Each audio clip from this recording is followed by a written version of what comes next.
Just take me through what you see and what we can do to protect not just military leaders from being pressured into doing things that go against their conscience, but the men and women of the armed services. Sure. Well, first of all, Nicole, thank you for having me on. And I, too, look, I appreciate and respect General Milley's apology. He is a soldier. He's smart.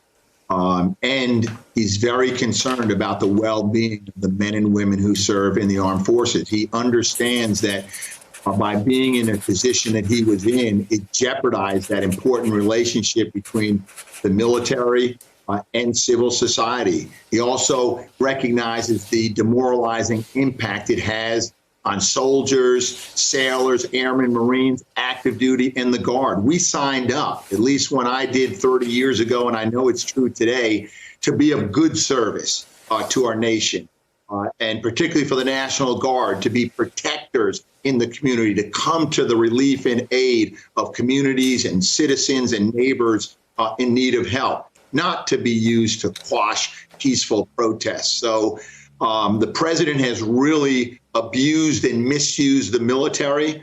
He certainly has done it in a very dramatic way in the last 10 days, but he's quite frankly been doing it for the entirety of his 3.5 years in office. Mm-hmm.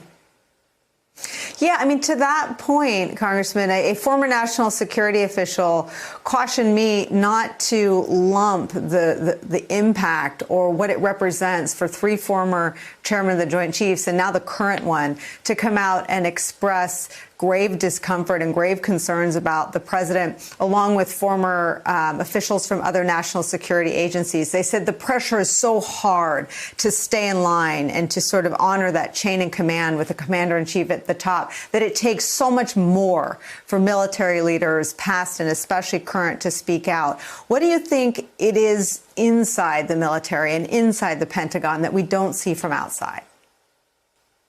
I think there's a lot of stress and pressure with inside the military at every rank.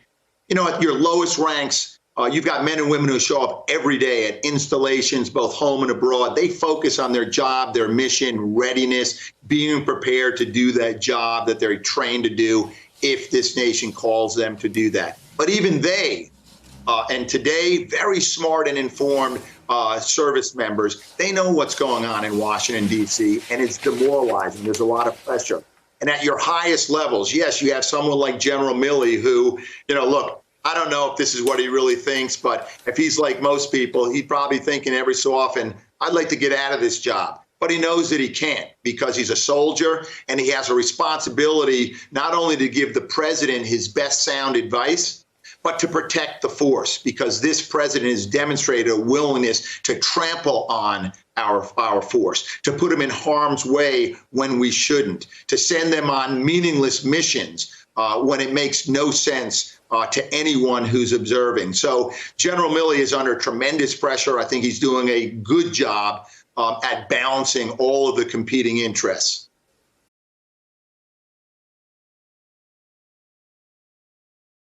Hey there, I'm Chris Hayes from MSNBC. Thanks for watching MSNBC on YouTube. If you want to keep up to date with the videos we're putting out, you can click subscribe just below me or click over on this list to see lots of other great videos.